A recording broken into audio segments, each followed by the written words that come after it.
क्या आप जानते हैं दो फरिश्ते रोज़ाना आसमान से ज़मीन की तरफ नाजिल किए जाते हैं। उनमें से एक फरिश्ता दुआ करता है और दूसरा फरिश्ता बद्दुआ करता है।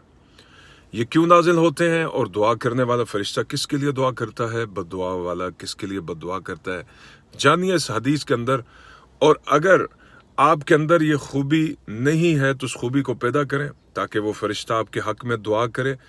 और अगर जिसके लिए बद्दुआ कर रहा है वो बुरा काम अगर आपकी ज़ात में है तो उसे छोड़ दीजिए।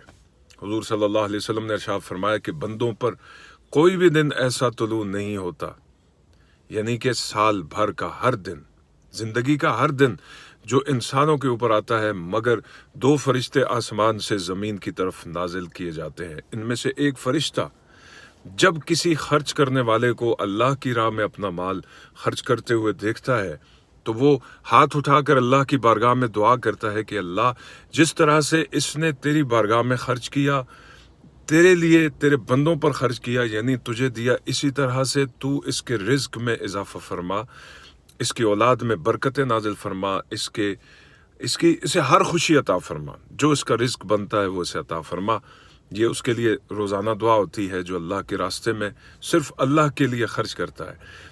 और जो शख्स अल्लाह के रास्ते में कंजूसी करता है, अल्लाह के रास्ते में हाथ खींच के रखता है, तो वो दूसरा फरिश्ता उसके लिए बद्दुआ करता है कि ए अल्लाह, जिस तरह से इसने तेरे दिए हुए रिस्क को तेरी राह में खर्च करने से रोक रखा है, इलाही तू इस पर अपनी रहमत और बरकत के दरवाजे भी इसी तरह रोक के रख, और इसे बदकिस्मती में मुब्तला कर। सबसे बड़ी बदकिस्मती क्या है कि अल्लाह ताला हमसे नाराज़ हो। सबसे बड़ी बदकिस्मती यह है कि हम खुदा की अहकामात की नाफरमानी करने वाले हों और उसी में लिख दिए जाएं। लिहाजा ये दोनों चीज़ें काबिल गौर हैं। अल्लाह की राह में खर्च करने वाले बनिए, अल्लाह को देने वाले बंदे पसंद हैं। भले से आपके पास ख़जाने नहीं हैं, कुछ भी नहीं है, एक मुस्कुराहट है, वो अल्लाह की राह में पेश कर दें। किसी मुसलमान भाई को मुस्कुरा कर देख लें, कहीं रास्ते से कांटा हटा लें। बहुत सारे अल्लाह की राह में पेश करने के रास्ते हैं।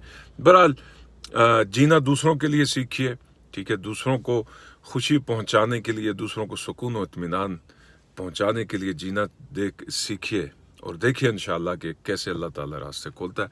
अल्लाह दुनिया और आखिरत में हमें अमल की तौफीक अता फरमाए, समझ की तौफीक अता फरमाए। जज़ाकुमुल्लाह खैर।